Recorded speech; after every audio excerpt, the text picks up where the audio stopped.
প্রিয় বন্ধুরা, আজকে আলোচনা করব ইউরোপীয় ইউনিয়নের ইতিহাস।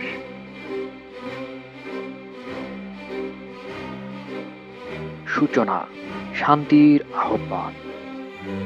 পৃথিবীর মানচিত্রে একটি মহাদেশ বারবার রক্তক্ষয়ী সংঘাতের সাক্ষী হয়েছে।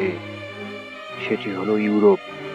দুটি বিশ্বযুদ্ধ কেড়ে নিয়েছিল কোটি কোটি প্রাণ, ভেঙে দিয়েছিল অর্থনৈতিক কাঠামো, কিন্তু এই ধ্বংসের মধ্যেই জন্ম নিয়েছিল এক নতুন আশা, শান্তি, সমৃদ্ধি এবং ঐক্যের আকাঙ্ক্ষা।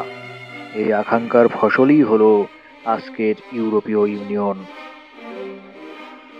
শুরুর পদক্ষেপ, ইস্পাত ও কয়লার ঐক্য, the coal and steel community. 1950 সালের 9 মে ফ্রান্সের তৎকালীন পররাষ্ট্রমন্ত্রী রবার্ট শুম্যান ঐতিহাসিক শুম্যান ডিক্লারেশন পেশ করেন।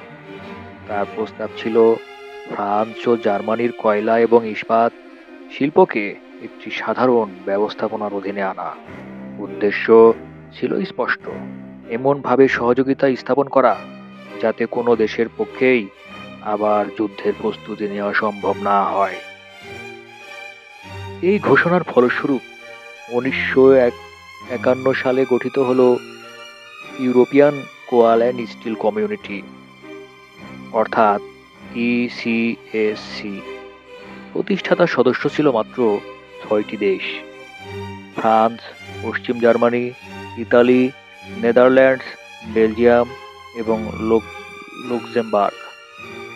এটি ছিল ভবিষ্যতের ইউরোপীয় ইউনিয়নের প্রথম বীজ।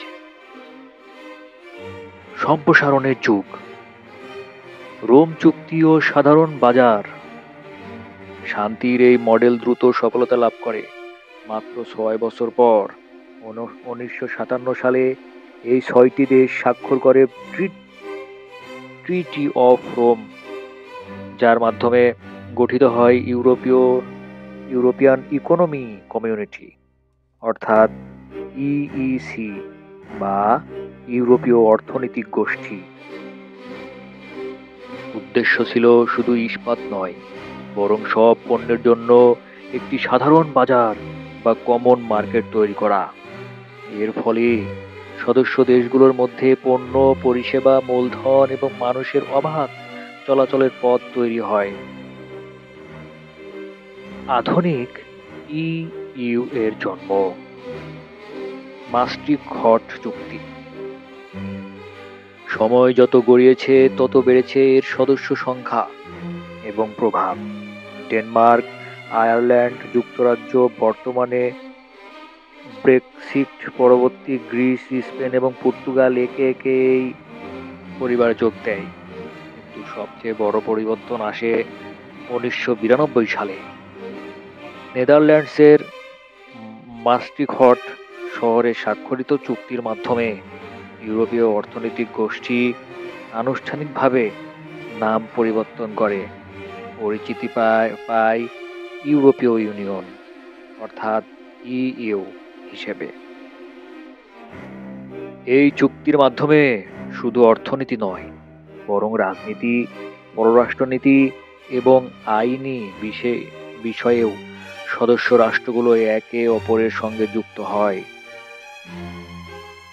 এবার আলোচনা করব অভিন্ন মুদ্রা, ইউরো। এই ঐক্যের সবচেয়ে বড় প্রতীক হলো অভিন্ন মুদ্রা ইউরো। 2000 সালের শুরুতে ইউরো চালু হওয়া ছিল ইউরোপীয় ঐক্যের ইতিহাসে একটি বিশাল পদক্ষেপ। আজ ইউরো ব্যবহার করে কোটি কোটি ইউরোপীয় নাগরিক, যা বাণিজ্যকে করেছে আরো সহজ এবং গতিময়। পরিশেষে বলা যায়, আজ 27টি সদস্য রাষ্ট্র নিয়ে গঠিত ইউরোপীয় ইউনিয়ন একটি বৃহৎ রাজনৈতিক ও অর্থনৈতিক শক্তি। গণতন্ত্র, মানবাধিকার এবং আইনের শাসনের মতো অভিন্ন মূল্যবোধের ভিত্তিতে প্রতিষ্ঠিত এই ইউনিয়ন দ্বিতীয় বিশ্বযুদ্ধের ছাই থেকে উঠে আসা এই সংস্থাটি প্রমাণ করে যে ঐক্য কেবল একটি স্বপ্ন নয়, এটি সমৃদ্ধি ও স্থায়ী শান্তির ভিডিও হতে পারে। এবার চলুন আমরা জেনে নিই ইউরোপীয় ইউনিয়ন সম্পর্কে কিছু সংক্ষিপ্ত প্রশ্ন উত্তর, যা বিভিন্ন অ্যাডমিশন টেস্ট এবং জব প্রিপারেশনে আসার মতো। ইউরোপীয় ইউনিয়ন এর পূর্ব নাম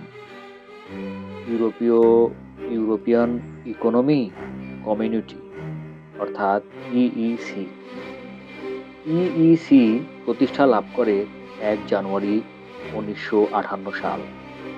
কোন চুক্তির মাধ্যমে ইইসি প্রতিষ্ঠা লাভ করে? 1957 সালের ইতালির রোমে স্বাক্ষরিত রোম চুক্তি এর মাধ্যমে। ইইউ নামকরণ করা হয় 1 নভেম্বর 1993 সালে, অর্থাৎ ইইউ প্রতিষ্ঠিত হয় 1 নভেম্বর 1993 সালে। কোন চুক্তির মাধ্যমে ইইউ প্রতিষ্ঠা লাভ করে? 1992 সালের নেদারল্যান্ডসের ম্যাস্ট্রিক্ট শহরে স্বাক্ষরিত ম্যাস্ট্রিক্ট চুক্তি এর মাধ্যমে। ইইউ এর অফিসিয়াল ভাষা 24টি। ইইউ পতাকায় তারকার সংখ্যা 12টি। ইইউ এর সদস্য দেশ 27টি। ইইউ ত্যাগকারী একমাত্র দেশ যুক্তরাজ্য। যুক্তরাজ্য ইইউ ত্যাগ করে 31 জানুয়ারি 2020। ইইউ সর্বশেষ সদস্য দেশ ক্রোয়েশিয়া, 2013 সাল। সর্বশেষ ইউরো মুদ্রা চালুকারী দেশ লিথুনিয়া, 2015। ইইউ এর সদর দপ্তর ব্রাসেলস, বেলজিয়াম। ইইউ এর পার্লামেন্ট অবস্থিত ফ্রান্সের স্ট্রাসবার্গে। ইইউ এর কেন্দ্রীয় ব্যাংক অবস্থিত জার্মানির ফ্রাঙ্কফুর্টে। ইউরোপীয় ইউনিয়নভুক্ত দেশসমূহের একক মুদ্রার নাম ইউরো। কোন চুক্তির মাধ্যমে ইউরো মুদ্রা চালু হয়? 1992 সালের ম্যাস্ট্রিক্ট চুক্তি। ইউরো মুদ্রার জনক রবার্ট মুন্ডেল। ইউরো মুদ্রা চালু হয় 1 জানুয়ারি 1999 সাল। ইউরোপীয় ইউনিয়নভুক্ত কতটি দেশ ইউরো মুদ্রা চালু আছে? 20টি দেশে। ইউরো মুদ্রা সর্বশেষ চালু হয় ক্রোয়েশিয়ায় 1 জানুয়ারি 2023। ইউরোপিয়ান ইউনিয়নভুক্ত যে দেশ ইউরো মুদ্রা চালু করতে বাধ্য নয়? ডেনমার্ক। কোন চুক্তির মাধ্যমে ইউরোপিয়ান ইউনিয়নভুক্ত দেশে ভিসাবিহীন যাতায়াত চালু হয়?